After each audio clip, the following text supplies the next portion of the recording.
Hello everyone, आज के lecture में हम बात करेंगे कुछ ऐसे टिप्स जो आपके percentage of marks in maths बढ़ा सकता है कि कैसे हम क्लास 10th में कौन कौन से चैप्टर्स को लास्ट स्टेज में हम कवर करेंगे जो आपके नंबर ऑफ मार्क्स ऑब्टेन होगा या number of percentage in maths वो कैसे थोड़ा बढ़ सकता है। तो इस लेक्चर को हम दो भागों में पहले डिवाइड करते हैं। पहला पार्ट हम समझेंगे कि क्या क्या ऐसा इंपॉर्टेंट चैप्टर है जो बहुत ही ज्यादा मार्क्स को कैरी करता है, पहला तो ये समझेंगे। और दूसरा कि सर सारे इंपॉर्टेंट में से सारे इजी भी है क्या? नहीं, देखो जो चीज ज्यादा अच्छा है वो जरूरी नहीं है कि वो आपके लिए इजी भी हो। कई बार ऐसा होता है कि अच्छा चीज जल्दी मिल जाता है, कई बार अच्छा चीज को पाने के लिए हमें टाइम भी लगता है। तो इस लेक्चर में हम डिस्कस करेंगे कि क्या क्या चीजें ऐसे हमें करके जाना है मैथ्स में जो आपको अधिकतर से अधिकतर नंबर दिला सके। और फाइनली हम उन बच्चों के लिए भी बात करेंगे जो केवल ये सोचे सर कोई तरह से पास करा दो बस, भगवान भरोसे। तो भगवान भरोसे नहीं, हम कुछ सिलेक्टेड चैप्टर्स को कवर करके चलेंगे और जो आपको पास कराने का अच्छे मार्क्स दिलाने लायक भी नंबर दिला सकता है। तो hello, once again I welcome you the VKP classes. We are here to start the chapter और we start the topic about the five most important chapter that have the maximum marks to be obtained और chances कि क्या क्या ऐसा chapter है जिससे अधिकतर number आने की चांसेस है। दूसरी बात वो इंपॉर्टेंट भी है, तो ध्यान देना। पहला आता है आपका चैप्टर या टॉपिक कहते हैं जिसका नाम है मेंसुरेशन। ध्यान देना, पहला टॉपिक क्या आएगा? मेंसुरेशन। 5 टॉपिक के बारे में हम बात करेंगे इंपॉर्टेंट में। ऐसे इंपॉर्टेंट तो सारे ही है, लेकिन कि वो चैप्टर जो आपको ज्यादा मार्क्स दिलाने की क्षमता रखता है। तो पहला हमने वर्ड लिखा है मेंसुरेशन। मेंसुरेशन टोटल 10 मार्क्स का आता है क्वेश्चन। बोलोगे सर कौन सा ऐसा चैप्टर है जो 10 मार्क्स का आ रहा है? केवल एक सिंगल चैप्टर नहीं, ये 2 चैप्टर अपने साथ लेके चलता है। कौन कौन से 2 चैप्टर है? तो ध्यान देना, इसके अंदर 2 चैप्टर आता है। एक तो बड़ा ही इजी है, उस चैप्टर का नाम है area related to circle. Area related to circle, इसमें केवल 3 से 4 फॉर्मूला है। Area of sector, area of arc, area of segment, यही 3 फॉर्मूले पूरे चैप्टर को संभाल के रखा है। तो ये है तो बड़ा आसान। और दूसरा है surface area and volume. Surface area and volume, तो देखना सरफेस एरिया एंड वॉल्यूम से कंफर्म है कि क्वेश्चन 5 नंबर का आएगा। ये तो हर एक बार का पैटर्न यही है। तो इसका देख 5 नंबर का क्वेश्चन फिक्स है। कभी कभार इसके 1 मार्क्स में एमसीक्यू भी आता है। तो मान लो ये 5 + 1 6 हो गया, तो 4 नंबर जो रहेगा वो एरिया रिलेटेड टू सर्कल। तो आपके 10 नंबर फिक्स है। सरफेस एरिया में भी 2-3 ही फॉर्मूले हैं, 6 फिगर पढ़ना है। क्यूब, क्यूबाइड, सॉरी क्या नाम है, सिलेंडर, कोन, सिलेंडर का आगे स्फीयर, फिर हेमिस्फीयर, ये सब एक हॉलो सिलेंडर, और चैप्टर आपका यही खत्म हो जाएगा। ठीक है, तो पहला आ गया मेंसुरेशन जो बहुत ही ज्यादा इंपॉर्टेंट है। आपको 10 नंबर ऐसे दिला के जाएगा जो लिमिटेड चीजें पढ़ के जाओ, नंबर बिल्कुल बढ़िया से आएंगे। क्लियर है? अब आ जाओ दूसरा टॉपिक है स्टैटिक्स एंड प्रोबेबिलिटी। ये बोलोगे सर ये तो बड़ा फेवरेट टॉपिक है। ये ही बड़ा फेवरेट टॉपिक है। कौन सा चैप्टर? स्टैटिक्स। और इसी के साथ आता है probability, statics and probability. Sir ये जो चैप्टर है आपको टोटल 11 नंबर दिलाएगा, 11 मार्क्स। कैसे? इसके भी 2 पार्ट है, लिखा हुआ है यहीं पे। स्टैटिक्स आपको 6 नंबर दिलाएगा और ये 5। कभी कभी क्या होता है प्रोबेबिलिटी 4 का भी आ जाता है, ये 7 का आ जाता है, लेकिन दोनों मिला के 11 नंबर होगा। स्टैटिक्स में आपको केवल 3 ही फॉर्मूला पढ़ना है, मीन, मीडियन, मोड। और ये 3 फॉर्मूले में से एक क्वेश्चन 5 नंबर का आएगा स्टैटिक्स का, वो कंफर्म देना है आपको। अब प्रोबेबिलिटी तो बहुत ही इजी है, तो आपके 11 नंबर यहां भी फिक्स हुए।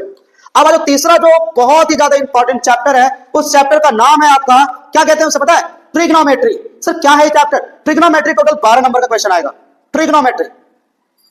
सुनना, 1-2 नंबर इधर उधर हो सकता है, लेकिन चांसेस है कि ट्रिग्नोमेट्री टोटल 12 मार्क्स के क्वेश्चन को अपने साथ लेके चलती है। इसके 3 पार्ट है। अभी जो बच्चा अच्छे से चैप्टर पढ़ा होगा वो 3 पार्ट है, लेकिन इजी नहीं है। ये मत समझना कि ट्रिग्नोमेट्री 12 नंबर का तो बहुत इजी है, इजी नहीं है, लेकिन है बड़ा इंपॉर्टेंट क्लास 10th के रिलेटेड। तो पहला हमें पढ़ना था इंट्रोडक्शन के बारे में, इसके इंट्रोडक्शन टू ट्रिग्नोमेट्री। फिर दूसरा आइडेंटिटी, और तीसरा आएगा height and distance. Height and distance कहते हैं इसे, समझ में आ गया? तो ये तीनों ही टॉपिक मिला के आपको 12 मार्क्स दिलाएगा। कितने मार्क्स? 12। बात क्लियर है? ओके। अब देखना, बच्चे इस टॉपिक से डरते हैं ज्यादा, कोई बात नहीं यार, 4 नंबर का ही आएगा केवल।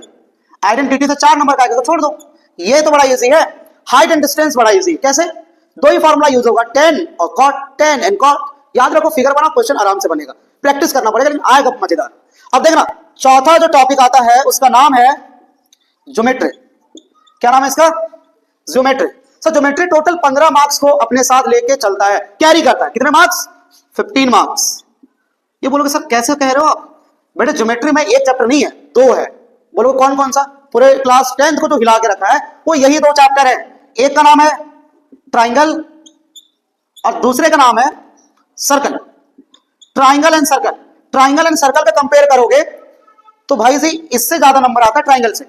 सर्कल से क्वेश्चन थोड़े कम आएंगे एज कंपेयर टू ट्राइंगल में, ठीक है। लेकिन ट्राइंगल के एक दो थ्योरम ऐसे जैसे पीपीटी हो गया, ये तो 99% चांस है कि आएगा, तो ये तो आपको करके जाना चाहिए। समझ आ गया। अब जो लास्ट बचता है पांचवा, जो बहुत इंपॉर्टेंट है, उस टॉपिक का नाम है आपका, बताना एक बार क्या कहते हैं उसे? उसे कहते हैं अलजेब्रा। क्या कहते हैं? अलजेब्रा। अलजेब्रा अकेले पूरे 10th के 80 मार्क्स में से 20 मार्क्स आते। देखना कितना दम रख रहा है इस चैप्टर में। बोलोगे सर कोई एक चैप्टर है क्या कहीं ऐसा? हमने तो कहीं नहीं देखा अलजेब्रा। भाई एक चैप्टर नहीं है, 4 है। कितना चैप्टर है? 4। 1 2 3 4। लेकिन ये चारों ही इजी है। कैसे?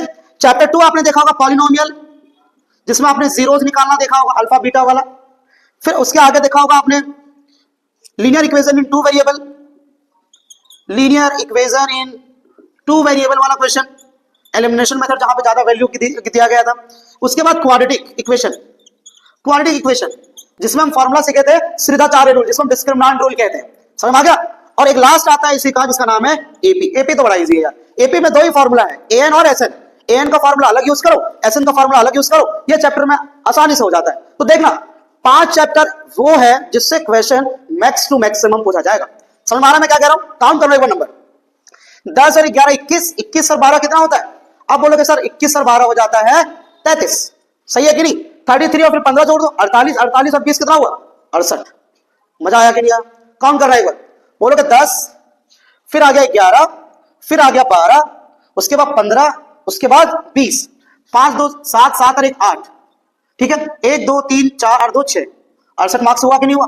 तो 68 मार्क्स बेटे 80 में कम नहीं होता। कई बच्चे 50 30 तक लाने के लिए सोचते हैं। 68 आपको वो चैप्टर दे रहे हैं जो चैप्टर बहुत इजीली किया जाता है। इजीली समझते हो? देखो ये जो ज्योमेट्री है वो सारा ही क्वेश्चन एनसीईआरटी से आएगा, एक भी क्वेश्चन बाहर नहीं जाएगा। ट्राइंगल और सर्कल केवल एनसीईआरटी, जो बच्चा एनसीईआरटी पे कमांड रखा हुआ अपना, भाई साहब पूरा 15 के 15 नंबर ठोक के लेके आएगा।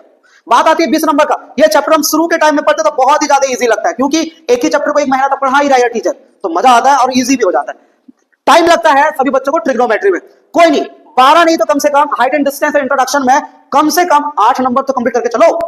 समझ आ गया? तो ये सब चीजें कवर करना, कोशिश करना कि 68 में से 50 या 55 नंबर आपके इस 5 टॉपिक से फिक्स रहे। ठीक है, अब देखना दूसरा पार्ट हम बात करेंगे कि कौन सा ऐसा 5 चैप्टर है जो बहुत ही इजी है। इजी समझते हो कि सर कुछ भी पढ़ ले, थोड़ी बहुत भी हो जाए तो हमारी नैया पार हो जाएगी। इधर से धक्का दिया गया, चलो पुल पार हो गया। समझ में आया? तो हम उन बच्चों के लिए भी बात करेंगे जो ये बात लेके चल रहे हैं कि सर कोई तो जुगाड़ होगा। जुगाड़ नहीं, थोड़ा सा मेहनत करना है लेकिन अपने दम पे, वहां जुगाड़ नहीं लगाना। बच्चे एक दिन कह रहे थे सर वहां भी कोई बाजी चल सकता है क्या, 1 2 वाला? अरे एक का पहला बता दो, दूसरा का तीसरा होगा, ये सब कुछ चलेगा? बेटे चले या ना चले वो डिपेंड करता है हमारे वहां पे इन्विजिलेटर पे। लेकिन सबसे इंपॉर्टेंट ये है कि कुछ चैप्टर ऐसे करके जाओ जो आपके नंबर कटने के लिए तैयार ना हो। समझ में आया कि नहीं? चलिए तो हम 5 चैप्टर वो बताएंगे जो बहुत ही इजी है और नंबर भी आपको अच्छा दे के जाएगा। क्लियर है? चलो देख रहा। चलिए तो हम जुगाड़ लगाते हैं कुछ ऐसा जो आपको नंबर ला के देगा आपके कॉन्फिडेंस के अनुसार। कॉन्फिडेंस का मतलब थोड़ा इज्जत भी रह जाए सर, और थोड़ी लास्ट में ऐसा बात बता दो।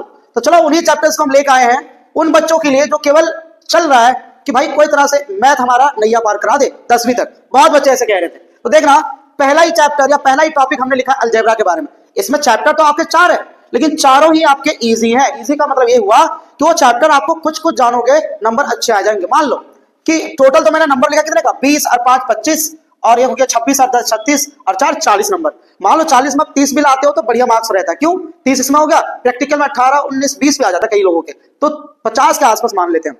तो देखना कि मान लो पूरा चैप्टर नहीं भी हुआ तो पॉलिनोमियल तो हो ही जाएगा, एपी तो हो ही जाएगा, और क्वाड्रेटिक में केवल एक ही फॉर्मूला है, तो इसमें भी आपको बहुत इजीली कवर हो जाएगा chapter.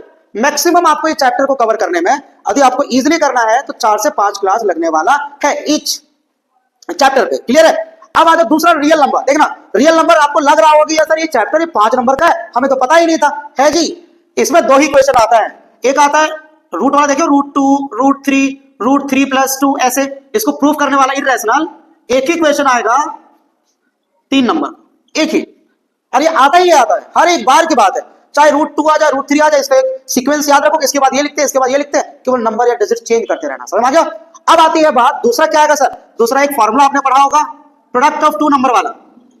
Product of two number is equals to HCF multiply LCM। इस पे आता है क्वेश्चन, और ज्यादा पूछ लेगा तो आपको यूक्लिड डिवीजन लेना, HCM निकालने के लिए लॉन्ग डिवीजन से, और कुछ नहीं पूछेगा। तो ये तो 5 नंबर आपके पक्के हैं। पक्के का मतलब पेन आपने रख दिया है भाई, ये तो हो गया आपका। चलो देखना, अगला आता है स्टैटिक्स एंड प्रोबेबिलिटी। ये तो कमांड रहता है बच्चों पे। प्रोबेबिलिटी तो बिल्कुल ऐसे उंगलियों पे गिन देते हैं, बस थोड़ा कार्ड ही तो याद रखना है बस। प्रोबेबिलिटी में तो कोई दम ही नहीं है यार, 4 नंबर तो आपके टच है। टच का मतलब कुछ चैप्टर को आपने खोला, 4 नंबर फिक्स हो गया। खोलना पड़ेगा लेकिन बिना खोले मत करना ऐसे। अब आता है स्टैटिक्स पे। स्टैटिक्स में आपको भाई 3 ही फॉर्मूले याद रखना है, मीन का, मीडियन का और मोड का। जबकि मोड का तो बड़ा ही इजी है, मीडियन के CF निकालने वाला थोड़ा टर्म थोड़ा अचपच लगता है, और मीन का तो भाई एक ही फॉर्मूले हर जगह यूज होता है। ठीक है, इस पे भी कभी बात करेंगे हम आपसे कि स्टैटिक्स में क्या ऐसा पढ़ के जाए जो आपके नंबर ये पूरा 11 के 11 आ जाएगा। स्टैटिक्स एंड प्रोबेबिलिटी का एक वीडियो लेकर आएंगे जो 11 नंबर आपके फिक्स करेगा। समझ आ गया? ये चैप्टर आप जरूर देखना कभी जब मैं लेकर आऊं तो। अगला देखो, एरिया रिलेटेड टू सर्कल। ये क्या है सर? ये भाई 2 ही 3 फॉर्मूले हैं। कौन कौन सा? एक आता है एरिया ऑफ सेक्टर, दूसरा आता है एरिया ऑफ सेगमेंट, और बहुत रेयर रहा तो आपसे पूछ लेगा कि पेरीमीटर ऑफ आर्क बताओ, या केवल आर्क, लेंथ ऑफ आर्क कहते हैं उसे, लेंथ ऑफ आर्क निकालो। समझ आ गया? ये 3 पे ही 4 नंबर आपको मिल जाएगा। 3 सिंपल फॉर्मूला, बड़ा सिंपल। समझ आ गया? तो देखना, ये टोटल आपके 40 मार्क्स का है भाई, ध्यान देना। ये मैं अभी मजाक वाली बात बिल्कुल भी नहीं कर रहा आपसे। 40 नंबर मैंने लिखा है, कोशिश करो 40 में से 30 नंबर आपके आ जाए। समझ में आया मैं क्या कह रहा हूं? 30 नंबर आप पक्के कर लो यहां से कि सर जो जो पढ़ाया गया हमें स्कूल में टीचर्स के द्वारा वो फिक्स कर लो। और 30 नंबर ये हो गए, कुछ MCQ आपने सही कर लिया, कुछ अपने स्टेप सही कर लिए, नंबर बढ़िया आ जाएंगे। फिर प्रैक्टिकल मिलके बढ़िया लगेगा सुनने में नंबर कि यार 55-56 नंबर आ गया है मैथ में।